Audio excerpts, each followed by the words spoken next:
Medical കോളേജുകൾ ഉൾപ്പെടെയുള്ള സംസ്ഥാനത്തെ സർക്കാർ ആശുപത്രികളുടെ അവസ്ഥ പരിതാപകരമെന്നാണ് റിപ്പോർട്ട്. ആശുപത്രികളുടെ സാഹചര്യം പരിശോധിക്കാൻ നിയോഗിച്ച കേരള സ്റ്റേറ്റ് ലീഗൽ സർവീസസ് അതോറിറ്റിയാണ് റിപ്പോർട്ട് തയ്യാറാക്കിയത്. പല ആശുപത്രികളിലും രോഗികൾ ദുരിതം അനുഭവിക്കുകയാണെന്നും റിപ്പോർട്ടിൽ പരാമർശം. സംസ്ഥാന സർക്കാർ ആശുപത്രികളുടെ ശോചനീയാവസ്ഥ അക്കമിട്ട് നിരത്തുന്നതാണ് Kerala state legal service authority അഥവാ കെൽസ തയ്യാറാക്കിയ റിപ്പോർട്ട്. മെഡിക്കൽ കോളേജുകളിൽ അടക്കം ഡോക്ടർമാരുടെ കടുത്ത ക്ഷാമമുണ്ടെന്ന് കെൽസ ചുമതലപ്പെടുത്തിയ വിദഗ്ധ സംഘം കണ്ടെത്തിയിട്ടുണ്ട്. നഴ്സുമാരുടെയും ജീവനക്കാരുടെയും കുറവ് കാരണം ആശുപത്രികളുടെ പ്രവർത്തനം തന്നെ താളം തെറ്റുകയാണ്.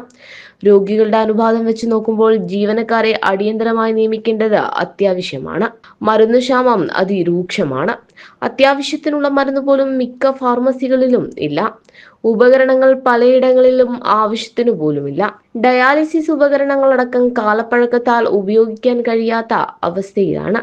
ഹൈക്കോടതി നിർദ്ദേശത്തെ തുടർന്നാണ് വിദഗ്ധ സംഘം പരിശോധന നടത്തിയത്.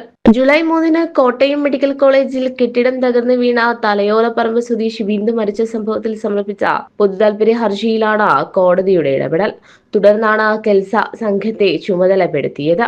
റിപ്പോർട്ട് കോടതി ഉടൻ പരിഗണിക്കും. തിരുവനന്തപുരം മെഡിക്കൽ കോളേജിൽ ഡോക്ടർമാരുടെ ക്ഷാമം ദൈനംദിന പ്രവർത്തനത്തെ പോലും ബാധിക്കുന്നതായും റിപ്പോർട്ട് ചൂണ്ടിക്കാട്ടുന്നു. കൊല്ലം മെഡിക്കൽ കോളേജിൽ മാത്രം 69 നഴ്സുമാരുടെ കുറവാണുള്ളത്. ആലപ്പുഴ മെഡിക്കൽ കോളേജിലെ എക്സ്റേ മെഷീന് 10 വർഷത്തിലധികം പഴക്കമുണ്ട്. വൃത്തിഹീനമായ അവസ്ഥയിലാണ് പല ആശുപത്രികൾ. അടിസ്ഥാന സൗകര്യങ്ങൾ പോലും പലയിടത്തുമില്ല. അലോപ്പതിക്ക് പുറമെ സർക്കാർ വക ആയുർവേദ, ഹോമിയോ, യുനാനി, സിദ്ധ ചികിത്സാ കേന്ദ്രങ്ങളിലും സമാന സാഹചര്യമാണെന്നും സംഘം ചൂണ്ടിക്കാട്ടുന്നു. കേരളത്തിലെ ആരോഗ്യരംഗം മാതൃകയാണെന്ന് സർക്കാർ മേനി നടിക്കുമ്പോഴാണ് വിദഗ്ധ സംഘം തന്നെ ശോചനീയാവസ്ഥ തുറന്നുകാട്ടുന്നത്.